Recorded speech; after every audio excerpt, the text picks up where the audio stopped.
तो मूवी शुरू होती है और हमें एक कंट्री को दिखाया जाता है जहां क्राइम रेट बहुत ही बढ़ चुका है। पुलिस इसे कंट्रोल करने की काफी कोशिश कर रही होती है, मगर फिर भी कोई खास रिजल्ट सामने नहीं आते। ऐसे में साइंटिस्ट सजेस्ट करते हैं कि उन्हें रोबोट्स को भी पुलिस के साथ काम पर लगाना चाहिए, जिस सजेशन को गवर्नमेंट अप्रूव करती है और फिर एक वेल नोन कंपनी को ऐसे खास रोबोट्स बनाने का ऑर्डर दिया जाता है, जहाँ पर एक काफी माहिर साइंटिस्ट होता है और वो काफी सारे रोबोट्स को तैयार करता है जो कि पुलिस की हेल्प करने वाले थे। और अब जब रोबोट्स पुलिस के साथ काम करना शुरू करते हैं तो सिचुएशन काफी हद तक कंट्रोल में आना शुरू हो जाती है। इसी बीच हम एक रोबोट को देखते हैं जो कि हर वक्त ही खराब हो जाया करता है और उसको कई बार रिपेयर के लिए भी लाया जाता है। सीन एक ड्रग डीलर के एक ग्रुप पर आता है जो कि ड्रग्स को किसी जगह पर स्मगल कर रहे होते हैं, मगर रास्ते में उनकी गाड़ी का एक्सीडेंट हो जाता है और काफी सारे ड्रग पैकेट्स वेस्ट हो जाते हैं। इसी बीच पुलिस भी उनके पीछे थी, जिनके साथ रोबोट्स भी थे।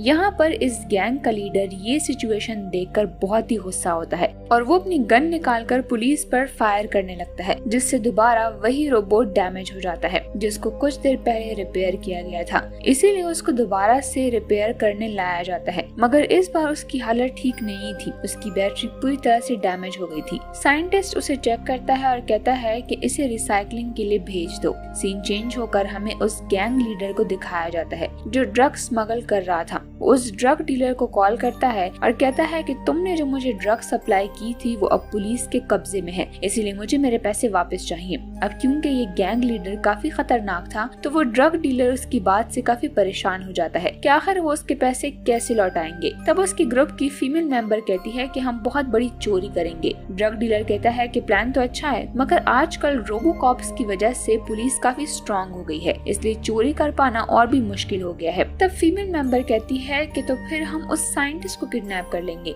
जिसने कि इन रोबोट्स को बिल्ड किया है। उसकी मदद से हम इन सभी रोबोट्स को डीएक्टिवेट कर देंगे और इस तरह हमारा काम आसान हो जाएगा। सीन उसी साइंटिस्ट पर शिफ्ट होता है जो अपने एक न्यू प्रोजेक्ट पर काम कर रहा था और फाइनली उसे कुछ अच्छे रिजल्ट्स भी मिल चुके थे, जिससे वो बहुत ही खुश होता है। वो फौरन अपनी बॉस के पास जाता है और उसे अपने न्यू प्रोजेक्ट के बारे में बताता है कि वो एक ऐसा रोबोट क्रिएट करना चाहता है जिसको ह्यूमंस कंट्रोल ना करे, बल्कि उसकी खुद की एक थिंकिंग प्रोसेस हो, एक मेमोरी हो, वो समझ सके और बोल भी सके। मगर सीईओ को उसका ये आइडिया कुछ खास नहीं लगता। उसका मानना था कि फिलहाल वो जिस प्रोजेक्ट पर काम कर रहा है उसी पर ध्यान दे। उनके पास एक्सपेरिमेंट के लिए टाइम और पैसे नहीं। ये सुनकर साइंटिस्ट थोड़ा उदास हो जाता है क्योंकि उसने इस काम पर बहुत मेहनत की थी, इसलिए वो डिसाइड करता है कि वो खुद ही इस पर वर्क करेगा और ऐसा रोबोट बनाकर दिखाएगा। वो जाकर उसी डैमेज रोबोट को उठा लेता है जिसे उसने रिसाइकलिंग के लिए भेजा था और फिर वो अपनी न्यू चिप लेकर उस रोबोट के साथ अपने घर के लिए निकल जाता है। मगर रास्ते में उस ड्रग डीलर का ग्रुप उसे रोक लेता है और उसे किडनैप करके ले जाते हैं। वहाँ पर वो उसे कहते हैं कि तुम हमें सभी रोबोट्स का कंट्रोल दो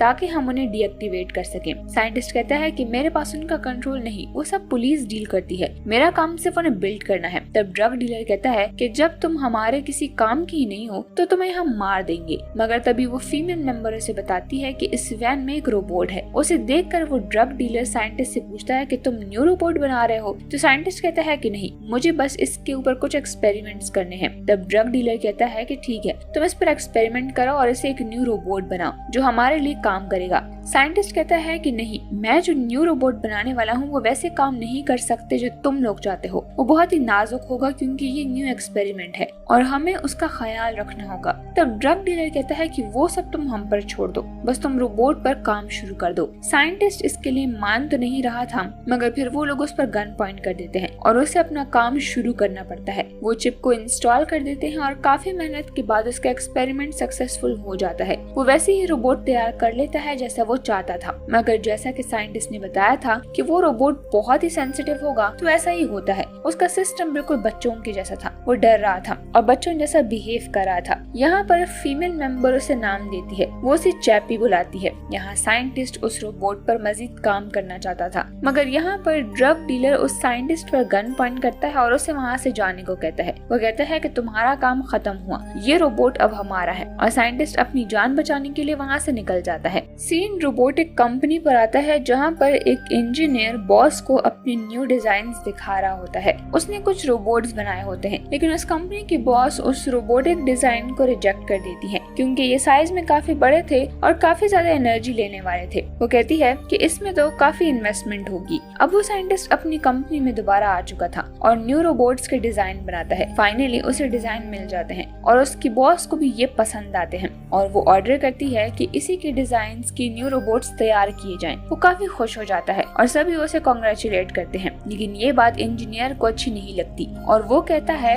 कि वो उसकी बनाए गए डिजाइन्स को डिस्ट्रॉय कर देगा और मैं उसकी सारी चिप्स भी चुरा लूंगा। और जब वो चिप्स को ढूंढने जाता है तो उसे कुछ भी वहाँ पर नहीं मिलता। जब सिस्टम से वो पता करवाता है तो मालूम होता है कि ये उसी रोबोट में है जो कि अभी रिपेयर होना था। वो काफी हैरान हो जाता है क्योंकि ना तो वहाँ पर कोई रोबोट होता है और ना ही कोई चिप होती है। दूसरी तरफ हम चैपी को देखते हैं जो कि उन ड्रग डीलर्स को अपनी फैमिली समझ रहा था। उनमें से एक ड्रग डीलर उसे बहुत से फाइटिंग स्किल्स सिखाता है ताकि उनके लिए वो काफी सारी चोरियां करे और उनके लिए बहुत सारे पैसे भी लाए। दूसरी तरफ हम उस इंजीनियर को देखते हैं जो कि उस साइंटिस्ट के सर पर गन पॉइंट करके कहता है कि मुझे फौरन बताओ कि तुमने उस रोबोट और उस चिप का क्या किया है और मुझे उस जगह की चाबी दो। तो साइंटिस्ट कहता है कि तुम्हें मेरे साथ आखिर मसला क्या है, मेरे पास ना ही कोई चिप है और ना ही कोई चाबी। और अनफॉर्चुनेटली इंजीनियर गन को शूट कर देता है, लेकिन उसमें कोई बुलेट नहीं होती। तो इंजीनियर कहता है कि डरो नहीं, मैं तो तुमसे मजाक कर रहा था। ये कहते हुए वो वहाँ से चला जाता है। साइंटिस्ट के जहन में कुछ आता है और वो फौरन ही चैपी के पास चला जाता है और इंजीनियर भी उसे देख चुका था, तो उसे काफी सस्पेंस होता है और वो उसके पीछे जाता है। साइंटिस्ट चैपी के पास जाता है और उसे कहता है कि मेरी बात सुनो, तुम कोई भी गलत काम नहीं करोगे। वो उसे काफी समझाता है कि तुम एक अच्छे रोबोट हो और मुझसे प्रॉमिस करो कि तुम हमेशा ही अच्छे रहोगे। तो चैपी उसे प्रॉमिस कर लेता है। तो साइंटिस्ट काफी खुश होता है और वो उसे कहता है कि तुम्हें मैं पेंट करना सिखाऊंगा और फिर वो उसे पेंट करना सिखाता है। उसके पास फीमेल ड्रग डीलर भी आती है, लेकिन वो उसे कुछ भी नहीं बोल रही थी। लेकिन तभी वहाँ पर मेन ड्रग डीलर भी आ जाता है और वो साइंटिस्ट को यहाँ पर देखकर काफी गुस्सा होता है और उसे मार कर वहाँ से निकाल देता है कि अगर तुम दोबारा यहाँ पर आए तो मार दूंगा। और वो ड्रग डीलर चैपी को एक जगह पर लेकर जाता है जहाँ पर बहुत ही बुरे लोग होते हैं, गैंगस्टर्स टाइप, और वो उनको बोलता है कि इसको मारो, मैं इसकी एबिलिटी चेक करना चाहता हूँ, इसे और भी पावरफुल बनाना चाहता हूँ। अब वो लोग मिलकर चैपी पर अटैक करने लगते हैं, लेकिन चैपी जो कि पूरी तरह से रोबोट नहीं था और उसकी हरकतें बिल्कुल बच्चों की तरह थी, तो वो फाइट नहीं कर पाता। वो बुरे लड़के उस पर पत्थर फेंकते हैं जिसकी वजह से उसकी बॉडी में आग लग जाती है और वो जैसे तैसे करके वहाँ से भाग जाता है। दूसरी तरफ वो इंजीनियर चैपी को लोकेट कर चुका था। वो फौरन वहाँ पर पहुँचता है और चैपी को अपने साथ कार में ले आता है। वो चलती कार में ही चैपी का हाथ काटता है और फिर उसके अंदर से वो चिप भी निकाल लेता है और वो चैपी को मारने ही वाला होता है कि तभी चैपी उठ जाता है और उस पर अटैक कर देता है और वहाँ से भाग जाता है। चैपी फौरन से उन ड्रग डीलर की सीक्रेट प्लेस पर आ जाता है। फीमेल ड्रग डीलर काफी काइंड थी और वो अच्छी भी थी। वो चैपी को ठीक करती है और उससे प्यार भी करती है और उसे पूछती है कि तुम्हारी ये हालत किसने की है। लेकिन चैपी काफी डरा हुआ था और वो लड़की उसका हाथ भी ठीक कर देती है और सुबह हो जाती है। और वो ड्रग डीलर चैपी से कहता है कि ये मेरी ही गलती है कि मैंने तुम्हें उन बुरे लोगों के साथ छोड़ दिया और तुमने मार खाई, लेकिन तुम सुनो, तुम्हें अपने डिफेंस के लिए फाइट करना सीखना होगा, मैं तुम्हें गन भी चलाना सिखाऊंगा। लेकिन चैपी ऐसा कोई भी काम नहीं करना चाहता था क्योंकि उसने साइंटिस्ट से प्रॉमिस किया था। अब जब मेन डीलर देखता है कि ये तो मेरी बात ही नहीं मान रहा, तो वो उसे अपनी बात सुनवाने के लिए एक ट्रिक यूज करता है। वो कहता है कि चलो ठीक है, तुम गन इसलिए मत यूज करो क्योंकि इससे लोग मरेंगे, तुम्हें लोगों का इतना ही ख्याल है तो मैं तुम्हें दूसरे वेपन से फाइट करना सिखाऊंगा जिससे लोग सिर्फ सो जाते हैं और उनको कोई भी चोट नहीं आती। अब चैपी का माइंड बिल्कुल बच्चों की तरह था, तो वो उसकी बातों में आ जाता है और आखिरकार उसे लड़ाई सिखा देता है। और अब वो दिन आता है कि जब इनको बहुत बड़ी चोरी करनी थी, लेकिन इनके पास ऐसे वेपन्स नहीं थे, यानी कि ऐसे जिससे कि लोगों को डराया जा सके। अब इसके बाद ड्रग डीलर चैपी को अपने आप से बनाई गई एक स्टोरी सुनाता है। वो चैपी से कहता है कि देखो चैपी, कोई मेरी कार चुराकर ले गया है, तुम ऐसा करो कि मेरे पास लोगों की कार्स लेकर आओ ताकि मैं उसमें से अपनी वाली को पहचान सकूं। अब चैपी जो कि एक बच्चा था, यानी कि उसका माइंड बच्चों की तरह था, वो फिर से उसकी बातों में आ जाता है और फिर वो काफी सारी कार्स को चुरा कर लाता है। बैड ड्रग डीलर काफी खुश था और वो उन कार्स की हैवी मशीनरी बेचकर काफी अमीर हो जाता है। वो उनसे महंगे महंगे वेपन्स खरीदता है। अब रात हो जाती है और बारिश भी हो रही थी। ड्रग डीलर देखता है कि चैपी एक मरे हुए कुत्ते के पास बैठा है और वो काफी सैड होता है। तो ड्रग डीलर से कहता है कि तुम सैड ना हो, क्योंकि तुम भी एक दिन मर ही जाओगे। तो वो कहता है कि मैं नहीं मरूंगा, मैं तो एक रोबोट हूँ। तो वो उसे कहता है कि तुम में भी एक बैटरी लगी है, तुम देख रहे हो ना, ये रेड हो गई है। साइंटिस्ट ने तुम्हें बैटरी वाला सिस्टम इसीलिए दिया है ताकि तुम भी जल्दी मर जाओ। अब ये बात चैपी के दिल पर लगती है। वो साइंटिस्ट से नफरत करने लगता है और फिर वो ड्रग डीलर से कहता है कि मैं तुम्हारी ऐसी बॉडी शिफ्ट करूंगा कि तुम कभी मर ही नहीं पाओगे। पहले तो चैपी इसके लिए मना कर देता है कि तुम कभी मर ही नहीं पाओगे और हमेशा जिंदा रहोगे, लेकिन इसके लिए तुम्हें हमारे लिए चोरी करनी होगी। जब वहाँ से पैसे आएंगे तो तभी तो मैं तुम्हारे लिए ऐसा कर पाऊंगा।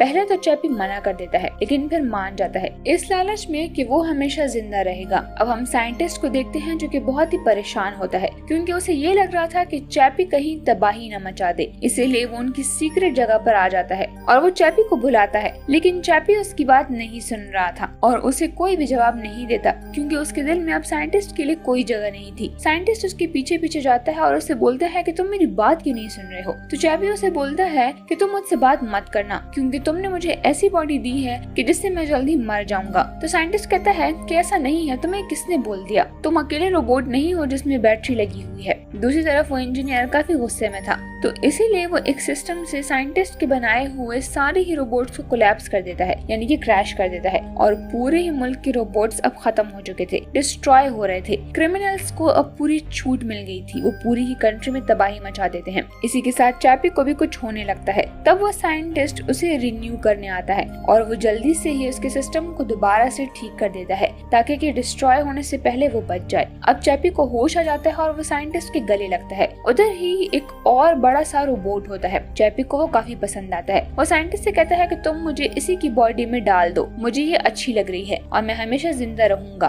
तो वो कहता है कि नहीं, क्योंकि वो एक आर्टिफिशियल एजेंट है और वो सिर्फ एक रोबोट है और तुम तो इंसानों की तरह सोचते हो। तुम्हारा डेटा कभी भी कॉपी या फिर ट्रांसफर नहीं हो सकता, क्योंकि तुम्हारी अपनी ही सोच है। तो चैपी उससे नाराज हो जाता है और उसे बोलता है कि तुम तो चाहते ही यही हो कि मैं जिंदा ना रहूं। ये सब बातें अब इंजीनियर भी सुन रहा होता है और वो काफी हैरान होता है कि कोई रोबोट इंसानों की तरह भी सोच सकता है। चैपी वहाँ से न्यूरोट्रांसमीटर उठाकर चला जाता है ताकि वो अपने ब्रेन का सारा डेटा इसके अंदर ट्रांसफर कर सके और वो इसमें कामयाब भी हो जाता है। लेकिन तभी वहाँ पर वो ड्रग डीलर भी आ जाता है और वो उसे बोलता है कि चोरी करने का वक्त आ गया है और वो अपनी गन को भी सेट कर देते हैं। चैपी भी अब बिल्कुल तैयार था। वो लोग उस जगह पे पहुंच जाते हैं जहाँ पर चोरी करनी थी। ये सारी न्यूज टीवी पर भी चल रही थी और जब साइंटिस्ट इसको देखता है कि चैपी प्रॉमिस करने के बाद भी चोरी कर रहा है तो वो बहुत ही गुस्सा होता है और वो इंजीनियर साइंटिस्ट से वो डिजाइन इसलिए चुरा रहा था क्योंकि उसने भी बहुत सारे डिजाइन बनाए थे, लेकिन उसका डिजाइन रिजेक्ट कर दिया गया था और साइंटिस्ट के डिजाइन को एक्सेप्ट किया गया था।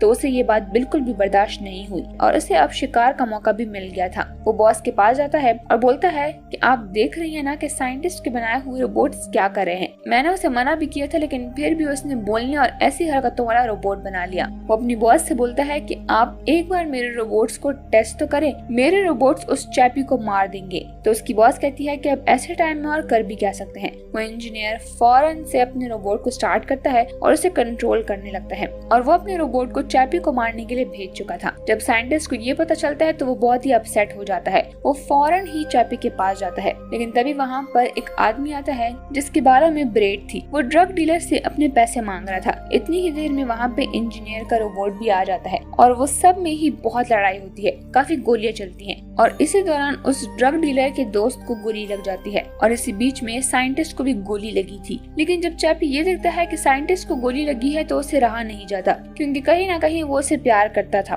फीमेल ड्रग डीलर भी उसके साथ ही होती है और वो साइंटिस्ट को अपने साथ ले जाते हैं। दूसरी तरफ वो बैड ड्रग डीलर उस रोबोट को जो कि इंजीनियर का होता है उसे रोकने की कोशिश करता है, वरना ये रोबोट इनके काम को होने नहीं देगा। लेकिन रोबोट उस पर हमला कर देता है और फीमेल ड्रग डीलर ये सब कुछ देख रही होती है। वो उस रोबोट पर पर फायर करने लगती है। वो रोबोट काफी गुस्से में आ जाता है और वो उस मेन ड्रग डीलर को छोड़कर उस फीमेल के पास आ जाता है। वो रोबोट उस फीमेल को मार देता है। चैपी उसे अपनी मॉम समझता था और ये देखकर उसे काफी गुस्सा आता है। वो एक बॉम्ब से उस रोबोट को ब्लास्ट कर देता है। फिर साइंटिस्ट को वो कार में बैठाता है और खुद ड्राइव करने लगता है और फिर सीधा कंपनी की तरफ जाता है। वहाँ पहुँचते ही इंजीनियर उनका इंतजार कर रहा था। वो उन पर अटैक करने ही वाला होता है, मगर यहाँ चैपी को पहले ही उस पर गुस्सा था तो वो उस पर पहले अटैक कर देता है। और वो जानता था कि इस ह्यूज रोबोट को भेजने वाला भी यही है और वो उसको बहुत ही मारता है और उसे बेहोश कर देता है। चैपी को अब कुछ समझ नहीं आ रहा था। वो साइंटिस्ट की बॉडी को एक रोबोट में बदल देता है। जब साइंटिस्ट को होश आता है तो उसे यकीन नहीं आता कि वो किसी रोबोट की बॉडी में है